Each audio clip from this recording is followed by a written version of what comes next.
And don't forget happy hour for half-price fountain drinks and slushes.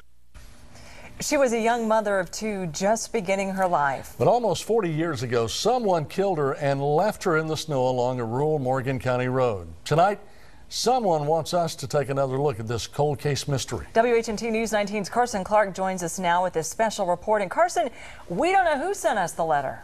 That's right, Elise. A few months ago, we received this letter in the mail. There was no name attached. They wrote asking us to look into the murder of Joyce Drake from 1970. The person also included this stack of newspaper articles about the case. So tonight, WHNT News 19 is shining new light on this cold case, murder in the snow.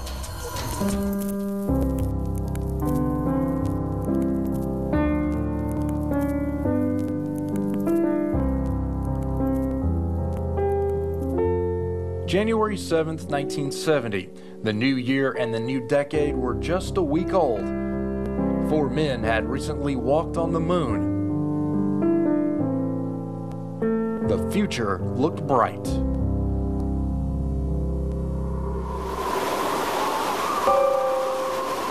But there was an icy chill in the air that was about to settle across one Morgan County community that still sends shivers up people's spines. We couldn't believe it happened here, you know, in Morgan County. To have back then, you know, it just didn't happen. What happened on that snowy January day is still a mystery. The body of a 20-year-old mother of two turned up on the side of a rural county road lying in the snow. Someone had stabbed her to death. Weeks following, newspapers were filled with the chilling details of her brutal murder. People were afraid because we didn't really know why, and we didn't know. We knew the person was still out there that had killed her, and he might kill again. Joyce Sanders Drake graduated from Falkville High School in 1967. Her classmate, Pam Bryant Owens, remembers her friend and her loving personality. Always joking, had a lot of friends. She was a pretty girl. She had blonde hair. The story of that young blonde girl's murder begins here at this old building in the Cold Springs community. Her parents ran a store here, and Joyce, as she often did, jumped in her father's old Chevy, took off down the road alone.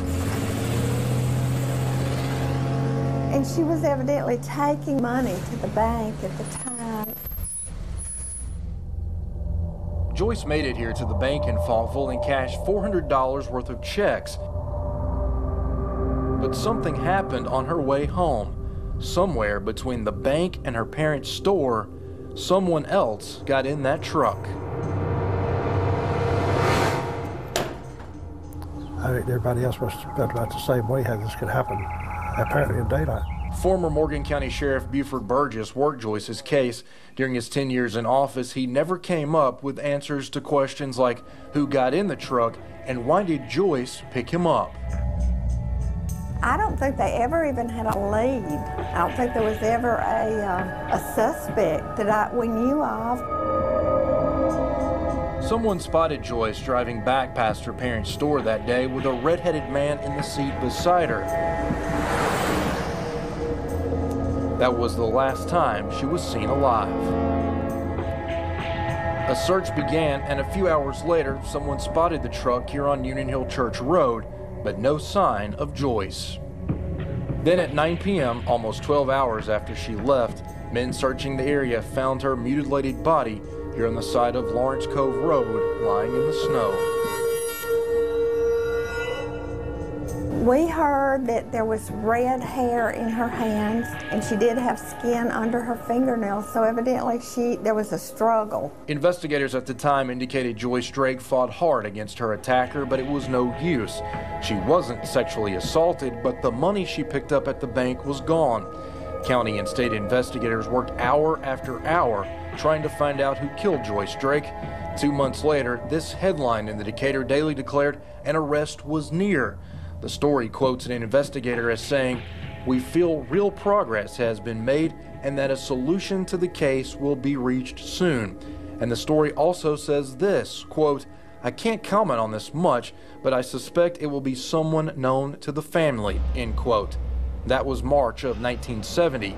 Investigators never made that arrest. Every day I did, we'd get a tip on something and we'd follow it up. We followed it vigorously. We really did, because that's one of the few cases that hadn't been solved. There were no DNA tests in 1970, and we don't know who investigators came close to arresting. For 4 decades now, someone has gotten away with murder.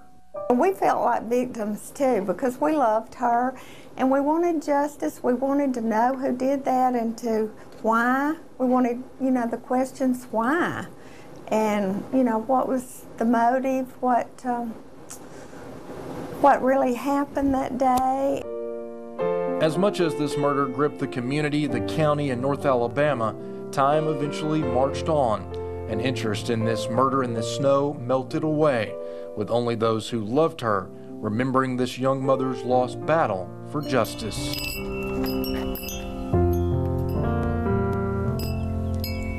Now, while no arrest was ever made, investigators did come to some conclusions.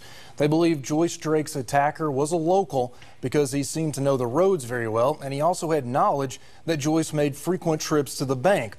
Also, they believe Joyce recognized her attacker because she would never pick up someone she didn't know. And Jerry and Elise, if Joyce Drake were still alive, she would be celebrating her 60th birthday on May 12th. And what about her family? Well, we're not sure what happened to the husband or 2 sons. Her parents are deceased, but we found one brother, and the family declined to participate in our story. Carson, you got to believe that somebody out there knows something. You almost have to believe that, because it was a local person, and usually, people will talk about things like that. So somebody probably knows what happened. Case not closed, I guess. It's not. Still open. All right, thanks, Carson, Carson. thanks.